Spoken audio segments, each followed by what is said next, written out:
Hello students, welcome to वायु learning. आज की क्लास में हम एनिमल किंगडम का जो चौथा फाइलम है प्लेटीहेल्मिन्ट्स उसके फीचर डिस्कस करेंगे।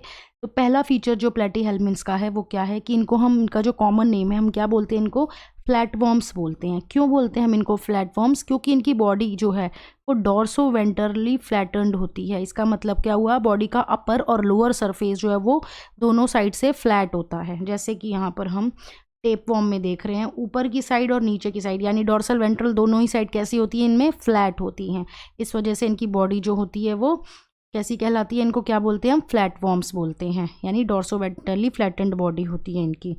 नेक्स्ट फीचर आता है इनका, ये कैसे होते हैं, एंडो पैरासाइट्स होते हैं, यानी कि ये जो इनका होस्ट होता है उसके अंदर रहते हैं, तो दे आर एंडो पैरासाइट्स।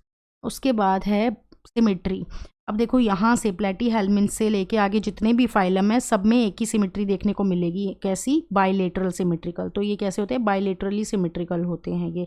इसका मतलब क्या हुआ कि यहाँ से अगर हम इनको एक प्लेन से डिवाइड करेंगे तो ये दो इक्वल पार्ट्स में जो है वो डिवाइड हो जाएंगे। ठीक है, तो जैसे हमने यहाँ से इसको सेंटर से डिवाइड किया तो इक्वल पार्ट्स में राइट और लेफ्ट साइड जो है वो इक्वल हाफ्स में डिवाइड हो जाएगा, तो इसलिए ये बाइलेटरल सिमेट्रिकल होते हैं।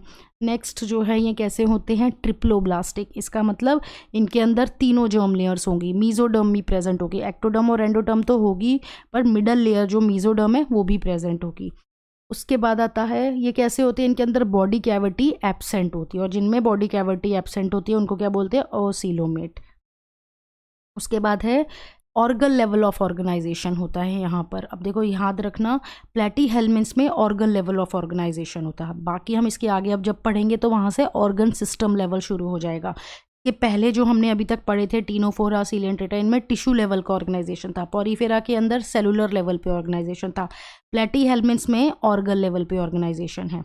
नेक्स्ट फीचर है, इनमें क्या प्रेजेंट होते हैं, इनमें प्रेजेंट होते हैं फ्लेम सेल्स। फ्लेम सेल्स ऐसे स्पेशल सेल्स होते हैं जो इनको एक तो एक्सक्रीशन में हेल्प करते हैं और दूसरा इनको ऑस्मो रेगुलेशन में, लेकिन इनको एक्सक्रीशन में हेल्प करते हैं, दूसरा ऑस्मो रेगुलेशन में ये फ्लेम सेल्स हेल्प करते हैं। तो इनके अंदर एक स्पेशल सेल्स जिनको हम फ्लेम सेल्स बोलते हैं वो प्रेजेंट होते हैं। नेक्स्ट, इनके जो सेक्सेस हैं वो सेपरेट नहीं होते, यानी ये भी कैसे होते हैं, हर्माफ्रोडाइट होते हैं। उसके बाद आता है फर्टिलाइजेशन। यहाँ पे फर्टिलाइजेशन कैसी होगी, इंटरनल होती है। अब यहाँ पे एक और जो कॉमन एग्जांपल हमने जो है जब बेसिस ऑफ क्लासिफिकेशन देखा था तो उसमें बताया था कि प्लेटीहेल्मिन्ट्स में हम ज़्यादातर जो है वो एक कॉमन एग्जांपल क्या याद रखते हैं, प्लेनेरिया। प्लेनेरिया में क्या होता है, रीजनरेशन कैपेसिटी होती है। जब हम इसको 3 पार्ट्स में अगर डिवाइड कर दें ऐसे ऐसे, और ये पार्ट अलग से जो है वो पूरा एक न्यू प्लेनेरिया बना देगा, ये सेंटर वाला जो है डिवाइड होने के बाद ये भी एक फुल प्लेनेरिया बना देगा, और ऐसे ही तीसरा वाला पार्ट बना देगा। तो यानी इनके अंदर क्या है, हाई रीजनरेशन कैपेसिटी। सारे प्लेटीहेल्मिन्ट्स में नहीं होती, कुछ में होती है जिनमें प्लेनेरिया आता है। एग्जाम्पल्स देखते हैं। एग्जाम्पल है टेप फॉर्म जिसको टेनिया बोलते हैं, और लीवर फ्लूक जिसको फेसियोला बोलते हैं, फेसियोला हिपैटिका। तो ये जो फीचर्स थे ये प्लेटीहेल्मिन्ट्स के थे, बहुत ही इजी फीचर हैं। आधे फीचर तो हमें ऐसे ही याद हो जाएंगे, सिमेट्री का, जर्म लेयर, ओसीलोमेट, ऑर्गन लेवल का। बाकी कुछ इनका जो स्पेशल फीचर है जैसे फ्लेम सेल वाला फीचर है, हर एक का अपना एक स्पेशल फीचर है। तो इनका फीचर क्या है कि इनके अंदर फ्लेम सेल्स प्रेजेंट होते हैं। और बाकी बॉडी का स्ट्रक्चर कैसा है इनका, फ्लैटवर्म्स क्यों बोलते हैं, ये तो बहुत ही ईजी है ये प्लेटीहेल्मिन्ट्स। नेक्स्ट क्लास में हम डिस्कस करेंगे एस्केल्मिन्ट्स।